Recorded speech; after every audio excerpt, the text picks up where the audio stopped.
meeshan waxaa waaye waa jannada adduunka imaada cagaarka cawska iyo waxa isdhex yaala nicmada taala roobku iska da-aya geeli hadda waa kana maasha allah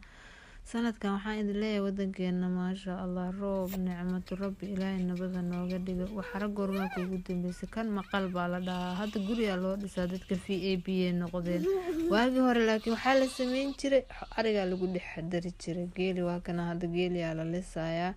soo dhawaada caanaha dhankayga weeye idinkana imaada meeshaan maasha allah aad ay u qurux badan tahay runtii waxaan waxa waa caws iyo canya isxiray geedaha ariga iska barqanaya geela iska jooga